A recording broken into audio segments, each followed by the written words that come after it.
Good morning. It's a test of nations. It is. I realize this. You're looking at these Western societies. The test is, for how long will a nation accept a globalist government? That's the test. And of course, the United States, you win the medal. You do. You had Obama for 8 years and then you couldn't stand it. So you got a nationalist in the White House, Donald Trump. You replaced the globalist asshole with a nationalist. And Donald Trump is a proper nationalist. There's no doubt about it. Yeah. I heard this morning the United States is leaving the Paris Climate Agreement. They are doing it now. A globalist wouldn't do this. No chance. So, Donald Trump is thinking of the Americans. He's a proper nationalist. And I happen to like him very much. Yeah, that raises the question. For how long will the Canadians accept Justin Trudeau? This globalist guy. Yeah. When will the Canadians replace the globalist with a nationalist? That's the test. In Sweden we had globalists for a long time now. Yeah. But something is going on. For how long will the Germans accept Angela Merkel before they elect a nationalist? Yeah, that's quite some test, isn't it? Yeah. So here's a study that was done, which proves this, actually, confirms it at least. It was done here in Sweden. It was published in a major newspaper here.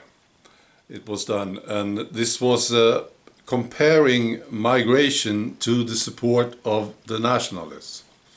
Yeah. So they studied all these regions in Sweden. You can divide Sweden into 290 towns. Let's call them towns, all right? So they looked at the support for the Sweden Democrats in these towns that accepted the most migrants, you see? And it shows that there's an increase in support for the nationalists in the towns that accepts the most migrants since the 2015. And it's very clear, yeah. So the more immigrants that come to your place, the more support you will get for the nationalists, the Sweden Democrats. Interesting. And there's actually a number, yeah.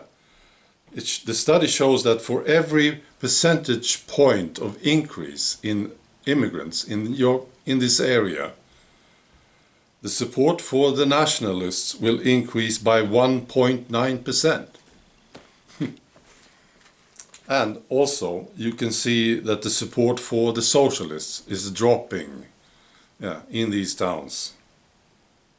The towns that accept the most migrants will see the biggest drop in support for the socialists. Amazing. Yeah. Maybe we can get this study done, which will show we have a lot of explosions here in Sweden. We do. Yeah, it's terrible. And for every explosion, how much will the support for the nationalists grow? I'm sure you can find this number. Yeah. Maybe it's 0.1% or something for every explosion. So it also works on a national level. All right. That's all. Be good now. Bye.